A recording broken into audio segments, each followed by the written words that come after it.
오늘 말씀 제목은 우리는 일신교회입니다 라는 제목으로 우리 하나님의 말씀 그리고 은혜를 나누기를 원합니다. 제가 저번에 한번 금요 예배 때 잠깐 이렇게 설교를 했을 때는 그때 목사님의 설교 주제가 계속해서 사도행전 초반 부분의 성령 부분이기 때문에 제가 성령론에 대한 부분들을 좀 말씀을 나눴는데, 지금은 계속해서 목사님이 지금 설교하시는 부분이 어떠냐면 예루살렘 교회입니다. 예루살렘 교회이기 때문에 제가 오늘은 좀 교회론에 대해서 좀 어렵지만 목사님의 설교를 더 잘 들을 수 있게끔 조금 신학적인 그런 교회론에 대해서 잠깐 여러분들에게 말씀 전하고자 합니다. 이제 파리올림픽이 시작한 지 이제 2주나 지났습니다. 오늘 우리나라 랭킹을 확인하니까 몇 위에게요? 6위. 네, 맞았어요. 금메달 13개, 은메달 8개, 동메달 7개로 오늘 제가 오후 4시에 확인한 것이라 조금 차이는 있을 수 있습니다만은 아무튼 선전을 하고 있습니다. 저희가 그렇게 기대를 안 했거든요, 생각보다. 그런데 6위를 하는 모습 보니까 야, 아직까지는 우리나라 그래도 좀 살아있구나. 그런데 7위는 누굴까요? 아시는 분 계십니까? 다 아시네요. 일본입니다. 우리가 심정적으로 좀 아니긴 하지만은 원수를 사랑하려고 하지만은 뭐 그래도 이번 일본 이기면 뭐 다 한 거 아니겠습니까? 잘하고 있는 것 같습니다. 물론 우스갯소리입니다. 제가 오늘 좀 장난을 치려고 프랑스 올림픽을 얘기하려고 제가 제 모든 옷을 다 프랑스제로 오늘 입고 왔습니다. 좀 있어 보이나요? 여기 뭐 보이시나요? 이거 에펠탑? 네. 자, 그래서 프랑스에서 우리가 올림픽을 하면 되게 기대를 했어요. 올림픽은 세계 현대의 문제를 해결하기 위한 다양한 노력 중에 스포츠를 통해 세계 평화를 이바지하는 것을 목적 아래 개최되는 것으로 평화를 위한 운동회라고 할 수 있습니다. 각 나라는 개최국이 되면 자신의 나라와 문화의 정신을 뽐내기 위해서 엄청난 예산과 노력과 그리고 인력을 투입하죠. 그런데 우리가 이번 프랑스 올림픽의 개막식을 보고 우리는 많이 놀랐습니다. 선을 넘어도 너무 넘어버린 모습을 우리들에게 보였기 때문에 그렇습니다. 동성애를 묘사하는 모습과 신들의 축제라고 불리며 하는 누가 보더라도 예수 그리스도를 신성 모독하는 모습들, 또 여자로 문드는 모습들, 혼란하다 못해 이제 저질스러운 정도였습니다. 그나마 사람들은 마지막에 셀렌디온의 그 노래로 인해서 그나마 괜찮았다라고 하지만은 그래도 전체적으로는 매우 우리가 혼란한 개막식이었다라고 볼 수 있죠. 그래서 다들 전 세계적으로 이게 반응들이 지금 설왕설래합니다. 그래서 저는 개인적으로 이 프랑스 애들 현지인들이 반응이 어떨까요? 내가 알기로는 얘네들이 그래도 가톨릭 국가인데 얘네들이 가만히 있을 리가 없는데 내가 프랑스 좀 하는 친구들한테 좀 통해서 알아보니까 난리도 아니더라고요. 프랑스 사람들도 이게 프랑스냐 이게 뭐냐고 난리도 아니더라고요. 아주 프랑스가 프랑스했다라는 식으로 이야기가 나오고 있고, 제가 가장 웃겼던 댓글은 뭐냐면은 아주 기독교가 만만하지 어이구 아주 이슬람도 해보시지. 그 댓글이 제일 웃겼어요. 왜냐? 이슬람은 그렇게 희화 못하거든요. 그렇게 했다가는 어떻게 돼요? 바로 테러 나요. 근데 기독교는 가만히 있으니까 아주 그냥 그렇게 하니까 너무 전 세계의 기독교에 대한 이것은 모독이다라고 하면서 현지인들도 지금 반응이 아주 난리가 났습니다. 적그리스도가 이렇게 너무 판치고 있는 시대에 저는 정말 무엇을 느꼈냐면, 야, 이 시대에 정말 교회가 해야 될 역할들이 정말 크구나라는 것입니다. 유럽의 교회가 무너졌다고 들었더니만은 정말 교회가 무너지니까는 이 사단이 나는구나 싶었습니다. 자유를 넘어서 방종의 시대. 그러니까 프랑스 그 국기의 그 자유 평등 박이지 않습니까? 그렇게 자유를 넘어서 아주 방종의 시대로, 음란과 음행을 넘어서 아주 소돔 고모라의 시대로 가고 있는 것을 우리가 이 세계의 현 추수구나. 그리고 많은 어머님들은 야, 정말 이거 기도해야겠다라고 주변에서 많은 반응들이 있었습니다. 그런데 저는 오늘 이 혼란한 시대에 예수 그리스도의 복음을 역할을 감당하고 있는 교회에 대해서 다시금 한번 우리가 알아가 보고자 합니다. 조금은 어려운 교회론 강의일 수도 있겠지만 한번 들으시면은 앞으로 도움이 되시리라 믿습니다. 20세기 초 이것도 프랑스로 일부러 가지고 왔어요. 프랑스 신학자 가톨릭 신학자 로이지는 그에 져서 복음과 교회에서 다음과 같이 말했습니다. 예수는 하나님의 나라를 선포하였다. 그러나 나중에 온 것은 교회였다. 다시금 말씀드립니다. 예수는 하나님의 나라를 선포하였다. 그러나 나중에 온 것은 교회였다. 예수의 복음이 선포에 이어 교회가 나온 것에 대한 것은 예수의 복음에 대해 이질적인 구조물이 아니라 예수의 부활 이후의 역사적 상황 속에서 복음의 선교를 위해 필연적으로 오게 된 것이다 라고 합니다. 이 말은 즉 하나님의 나라의 확장을 위해서 도구적 성격으로 교회가 왔다라는 것이죠. 즉 예수는 하나님의 나라를 세우려고 하였지 교회를 세우려고 한 것이 아니다. 이 말은 좀 오해가 있을 수 있는데 즉 하나님 나라를 위해서 교회가 뒤따라오는 것이지 교회가 먼저가 아니라는 것입니다. 전통적으로 기독교 신학, 특히 가톨릭 신학은 예수가 교회를 세웠다고 주장을 하는데 그들은 사도적 위계 질서 가운데 머리 대신 그 베드로와 그를 계승하는 후계자들을, 그러니까 예수님과 그의 제자들을 위해서 거기 위에 세워졌다라고 얘기합니다. 그리고 그 주장은 오늘 함께 읽은 본문 16장 18절에서 19절에 근거합니다. 짧게 요약해서 말씀드리자면은 너는 베드로라 내가 이 반석 위에 내 교회를 세우리니 음부의 권세가 이기지 못하리라 내가 천국 열쇠를 내게 주리니. 가톨릭 교회는 이 말씀에 의하여 교회를 수호하려고 하였고 천국 열쇠를 말하며 자신의 정통성을 내세웠죠. 그러나 교회의 생성의 근거이며 본 교회의 본질의 사명에 있어서는 그것만으로는 충분하지가 않았습니다. 왜냐하면 가톨릭 교회는 그 정통성을 무기로 하여서 중세시대 때 수많은 악행과 타락과 악행 그런 모습들을 보였기 때문에 그렇습니다. 교회의 본질은 이 땅 위에 하나님 나라의 새로운 세계를 세우고자 하는 하나님의 의지와 메시아적 약속으로 말미암아 생긴 공동체이며 바로 여기에 교회가 생겨된 궁극적인 목표가 다르다라는 것이죠. 어지러운 현실 상황 속에서도 예수님의 말씀을 이 땅 위에 세우기 위한 하나님의 부르심을 받은 하나님의 도구가 바로 교회이지만 그들은 어떻게 했습니까? 교회라는 정통성의 미명 아래 오히려 악을 행했다라는 것이죠. 지금도 이슬람 국가들은 십자가만 보면 치를 떱니다. 그러니까 십자군들이 그렇게 교회의 이름으로 악행을 저지르고 학살을 했기 때문에 그렇습니다.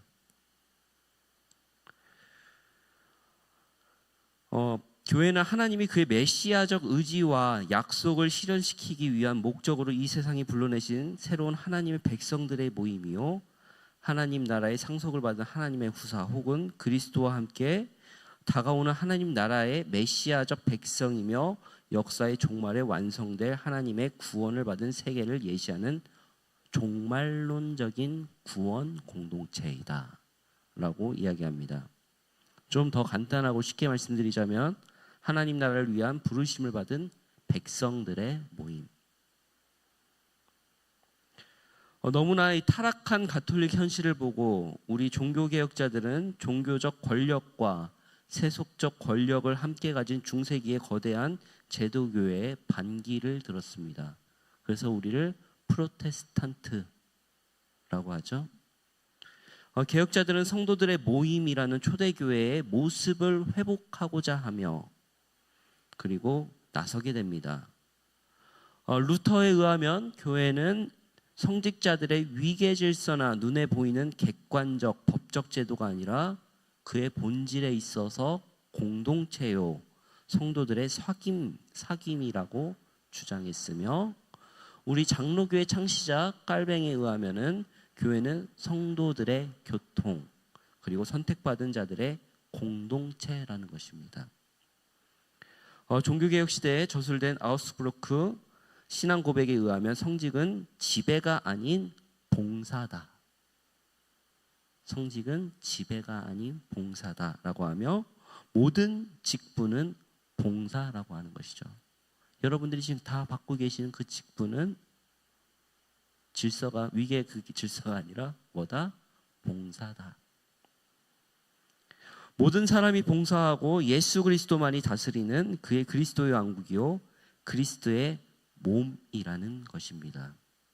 바로 우리는 하나님의 택하심을 받고 그의 예정하심 가운데 이곳에 함께 하는 것입니다. 자, 어려운 교회론 강의는 여기까지만 하겠습니다. 좀 머리 많이 아프셨죠? 굉장히 휴학해서 말씀드린 거예요. 그런데 그 한 가지만 기억하셨으면 좋겠습니다. 우리는 선택되어서 하나님 예정 가운데 이곳에 모인 하나님의 공동체다. 그것이 바로 교회라는 것입니다. 잠시 제 어린 시절부터 지금까지 어떻게 일신교회에 오게 되었는지 그 여정을 잠깐 말씀드리고자 합니다. 오늘 아니면 기회가 안 될 것 같아서 조금 길어요. 근데 좀 최대한 제 모습을 낮추고 어떻게 여기를 오게 되었는지를 설명드리도록 하겠습니다. 혹시나 제가 제 말 가운데 저를 내세우려는 혹시나 그런 말 최대한 배제했거든요. 그런데도 혹시나 그런 말이 있거든 용서를 부탁드립니다.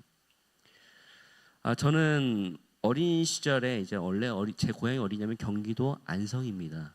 저희 외가가 대대로 그 지역을 살았습니다. 안성 토박이에요. 그래서 저는 경기도 안성 대덕면에 있는 대덕교회를 다녔습니다. 합동측입니다. 근데 어렸을 때 이제 한 유치원 때쯤 아버지가 안수집사였던 것을 제가 기억을 해요. 그리고 되게 교회에서 제일 신나고 제일 재밌는 직분이요. 그 안수집사 아들이 제일 신나요. 아버지가 장로만 돼도 좀 피곤해져요. 근데 아버지가 제가 초등학교 3학년 때부터 이제 한 장로 피택을 받으시면서 저도 이제 장로 아들이라는 좀 그런 것들이 은근슬쩍 이제 무게감으로 좀 다가오기 시작하더라고요. 그러다가 아버지가 아버지 그 방송도 나가시고 그랬는데 아버지가 교통사고를 제 4학년 때 크게 당하셨습니다.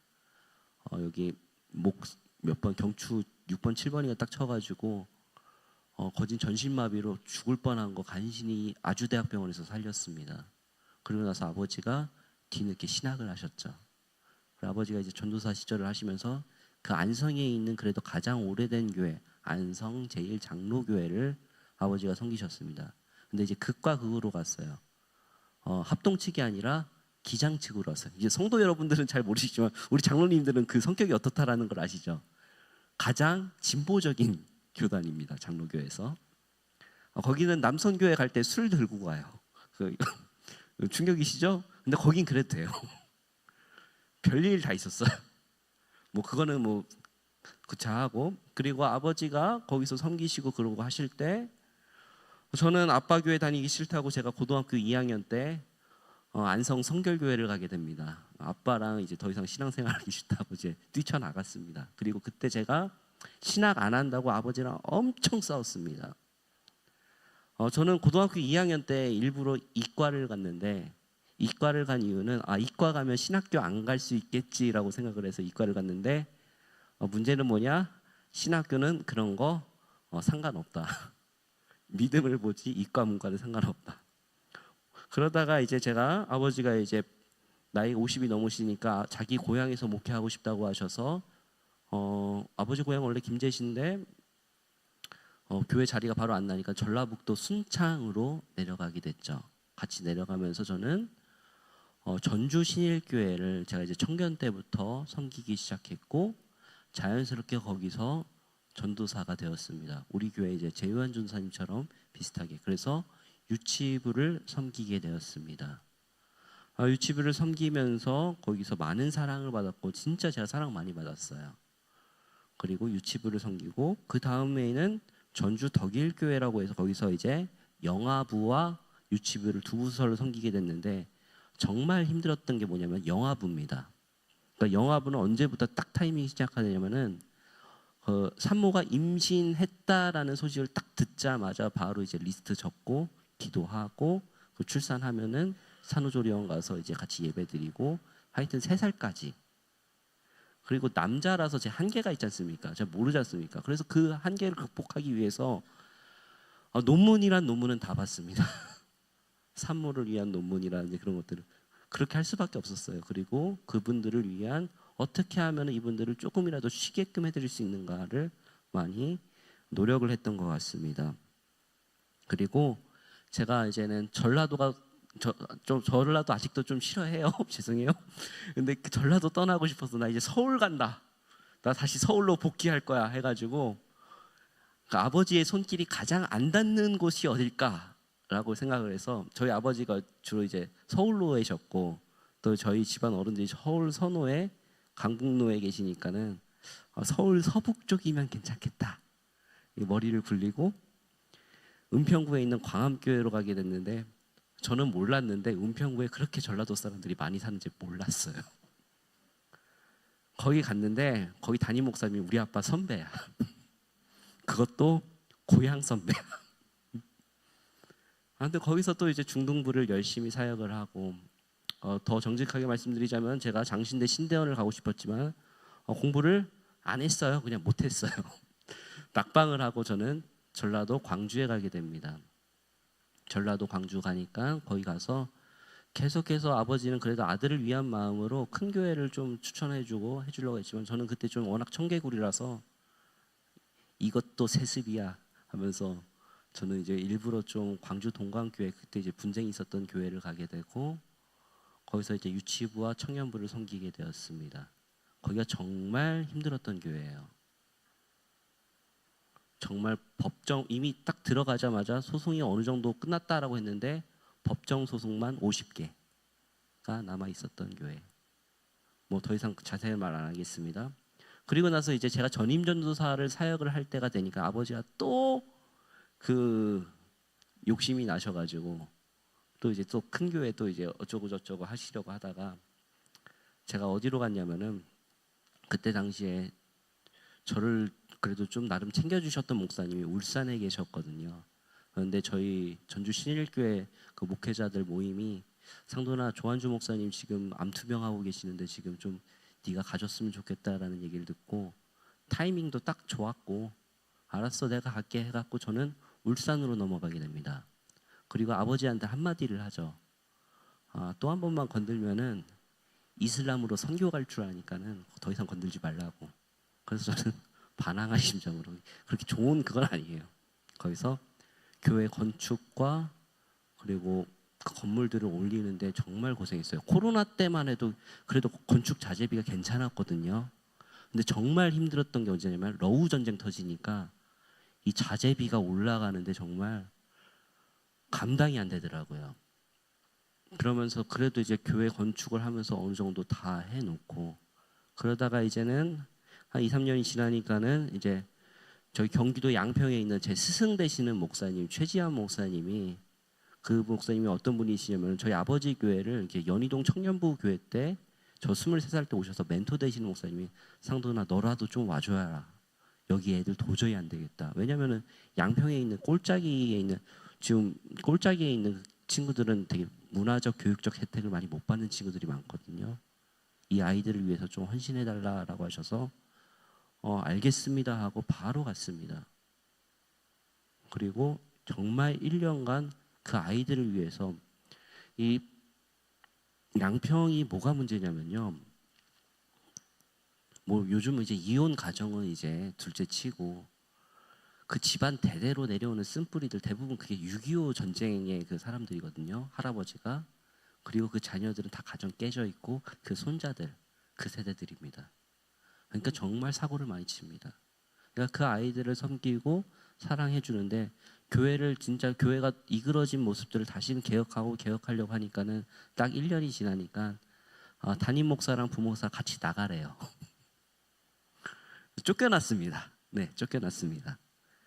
쫓겨나서 그때 이제 저희 명성장학관 선배들이 이제 제가 명성장학관 출신이거든요. 야, 네 교회 알아놨으니까 거기다 이력서 넣어 해가지고 어디 이제 서울에 있는 청년부 큰 교회 자리 났으니까 거기로 하자고 해가지고 그때 이제 양평에는 설교 영상을 찍어서 내야 되거든요. 찍어낼 데도 없으니까는 서울로 와가지고 영상 찍고 또 이력서 쓰고 집에 가가지고 하나님 이게 뭐 하는 건지 모르겠습니다 하면서 아이씨 하고 원래 그 저녁에 이제 이메일을 넣었어야 됐어요. 근데 짜증나갖고 그냥 하나님 한숨 딱 쉬면서 이게 뭐 하는 건지 모르겠습니다. 근데 하나님 제가 그래도 하나님 열심히 섬기려고 하니까 그래도 하나님께서 알아서 하십시오 하고 그냥 승질나서 잤어요. 이력서 안 보내고. 근데 그 다음날 아침 10시에 핸드폰으로 전화가 오기 시작했습니다. 전화를 받아보니 안녕하세요. 지금 사역지 찾으신다고 들었어요. 저희 잠원동 일신교회입니다 라는 전화가 오게 된 거예요. 그래서 혹시나 하시면 이력서 넣어주세요 라고 얘기하셔서 참 그 마음이 고맙잖아요. 누군지도 몰랐는데 그게 누구냐? 김두희 전도사님이세요. 저는 김두희 전도사님이 누군지도 몰랐어요. 진짜 그 아버님은 알았어요. 근데 그 마음이 참 감사해서 네, 전도사님 제가 원래는 다른 교회 가려고 원래 다 준비는 했지만은 그 말씀대로 제가 제일 먼저 일신교회에다 제 이력서 내겠습니다 라고 하고 하나님의 은혜로 이곳에 오게 되었습니다. 참 하나님의 응답은 참 세심하시다, 섬세하시다. 제가 온 지 벌써 이제 여기가 이제 벌써 반년이 지났지 않습니까, 성도 여러분들? 근데 제가 사역해 보니까 모든 것을 합력하여 선을 이루시는 하나님께서 보니까는 제가 일신교회를 섬기다 보니까는 내가 있어야 될 자리구나 라는 것을 느꼈어요. 우리 성도 여러분들은 저를 어떻게 느끼십니까? 그러니까 여기서 사역을 하니까 내가 진짜 있어야 될 곳이구나. 저는 오늘 제 이야기가 너무 많았으면 좀 죄송합니다만은 그러나 오늘 제가 여러분들과 함께 나누고자 하는 이야기는 이 모든 과정을 훈련시키시고 하나님께서 예정하셔서 이곳에 우리를 부르셨다라는 것입니다. 제 개인적인 삶은 잠깐 얘기했지만은 분명히 여러분들의 인생 가운데서도 분명히 엄청난 우여곡절이 있었을 것이고 어떻게 해서 이렇게 오게 됐는지 모르겠지만은 하나님의 계획하심과 예정하심을 통해서 우리가 이곳에 모여서 공동체를 이루고 일신교회를 이루어간다라는 것이죠. 그것은 우리가 알 수 없는 신비이고 하나님의 예정이라는 것입니다. 저는 오늘 우리 일신교회 성도님들에게 이 본문을 가지고 함께 은혜 나누기를 원합니다. 본문 16절입니다. 함께 읽을게요. 시몬 베드로가 대답하여 이르되 주는 그리스도시요 살아계신 하나님의 아들이시니이다. 아멘. 우리의 신앙은, 우리의 교회는 베드로 위에 세워진 교회가 아니라 베드로가 고백한 주는 그리스도시요 하나님의 살아계신 하나님의 아들이시니다라는 그 신앙 고백 위에 세워진 줄을 믿습니다. 개혁교회의 신앙 고백에는 교회는 한 몸이며 공교회이며 유기체적이다라는 말들을 하죠. 그런데 한국교회가 기존에 어떻게 성장했습니까? 우리 교회만 잘하면 돼 라는 개교회 중심주의적인 그런 성장이 결국엔 전체적인 하나님의 나라를 망치게 되었고 편을 가르며 교회가 갈라지게 되며 결국 하나님의 나라를 이루지 못하는 도구적 역할을 못했다라는 것이 우리들의 반성적인 모습입니다. 지금 한국교회가 많이 어렵죠. 여러분들이 지금 세상에 지탄받고 있는 그 교회가 내 교회가 아니라고 생각하면서 비난하지 말아주시길 바랍니다. 제가 솔직하게 말씀드리겠습니다. 저 명성교회 출신입니다. 명성장학관 출신이고요. 명성키즈입니다. 명성교회에서도 연락 왔습니다. 근데 제가 정중히 사용하면서 내가 언젠가는 명성교회에다 은혜를 갚겠다. 근데 지금은 아니다. 라고 얘기하면 지금 명성교회 제일 시끄럽죠. 그러나 여러분들 그 안에서 지금 눈물을 흘리면서 기도하는 기도자가 있다는 것을 기억해 주십시오. 그리고 여러분들 명성교회를 위해서 기도해 주십시오. 교회는 왜 그러냐? 유기체적이기 때문에 그렇습니다. 다 같은 하나님의 교회이며 교회가 한쪽이 아프면 그것이 내 형제의 아픔이요 내 몸의 아픔이라는 것이죠. 우리는 그 고통을 함께 위로하면서 다시 갱신해 가야 될 줄을 믿습니다. 그것이 바로 우리 하나님의 교회를 이룬다는 것이죠.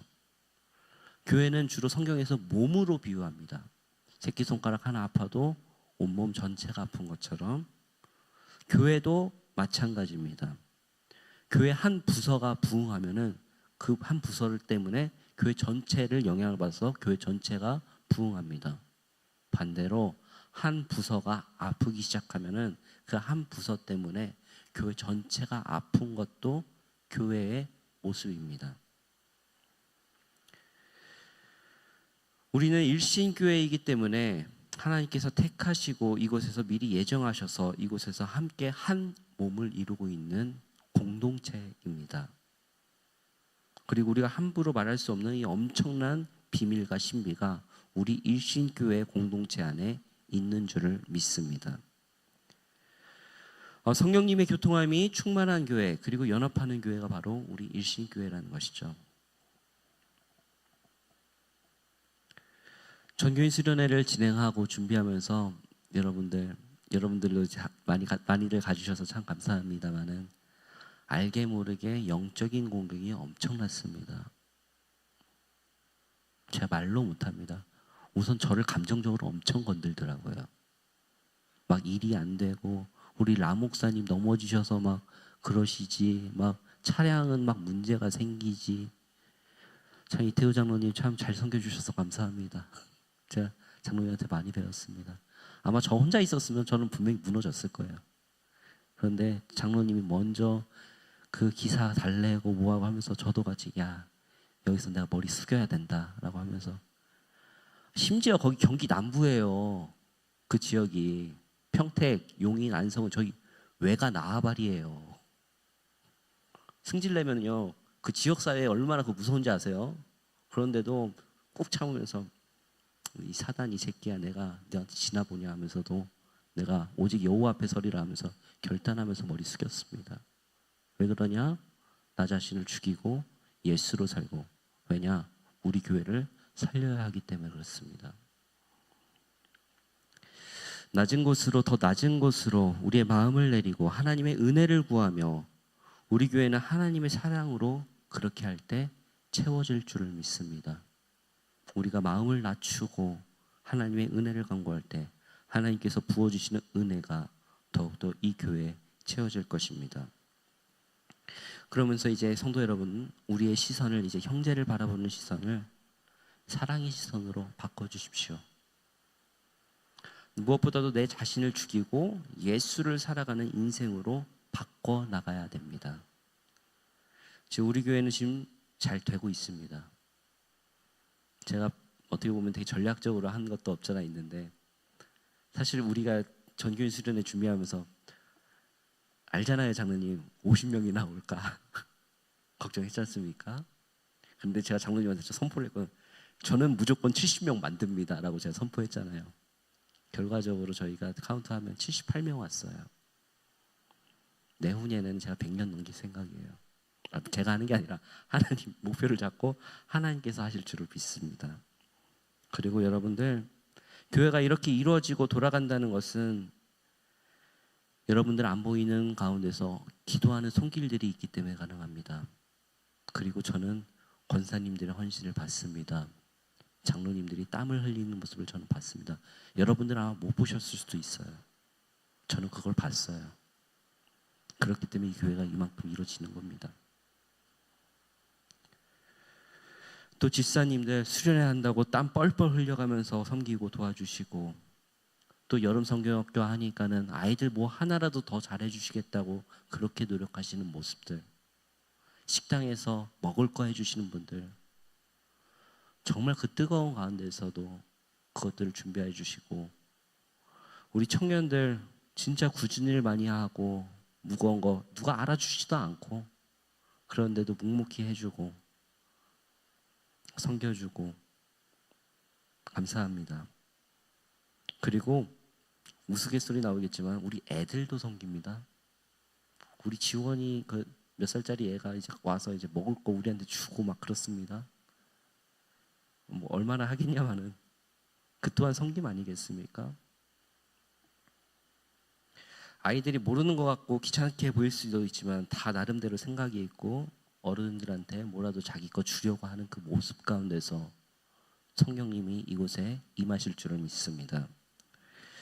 우리가 서로 사랑하고 섬길 때 이곳에서 하나님의 평화가 이루어질 것이며 하나님의 은혜를 간구할 줄 믿죠. 성 프란시스코가 이런 말을 했어요. 더 많이 은혜 받은 사람일수록 더 겸손해야 한다. 겸손이 없이는 어떤 덕도 하나님 앞에서 받아들여지지 않기 때문에 그렇다라고 했습니다. 우리가 겸손히 섬길 때 우리는 다시 일어서게 될 것입니다. 우리 일신교회는 하나가 될 것이며, 그리고 무엇보다도 이 지역을 섬기며, 그리고 이 지역을 넘어 이 나라를, 그리고 세계 열방 방박 곳곳까지 하나님의 말씀을 전하는 아름다운 교회가 될 줄 믿습니다. 우리 일신교회 뜻 아시죠? 어떻게 해요? 날로 날로 새로워지는 교회, 새롭게 일신울신 하루하루 더욱더 예수 그리스도를 닮아가시는 우리 일신교회 되기를 주님의 이름으로 축복합니다. 우리 말씀 생각하면서 함께 기도하기를 원합니다. 우리가 먼저 기도해 주실 것은, 하나님, 어두운 이 시대 속에서 자신들은 자유라고 말하지만 방종함으로 이 죄를 짓는 이 시대 속에서 우리가 주님의 빛과 소명의 역할을 감당할 수 있게 하옵소서라고 기도해 주시고, 무엇보다도 우리 일신교회가 서로 겸손히 섬기며 사랑하며 하나 될 수 있는 교회 되게 해달라고, 이름 뜻 그대로 날마다 새롭게 예수 그리스도를 성화되는 모습이 되는 교회 되게 해달라고 합심으로 함께 주여 3번 외치신 후에 기도하도록 하겠습니다. 주여, 주여, 주여.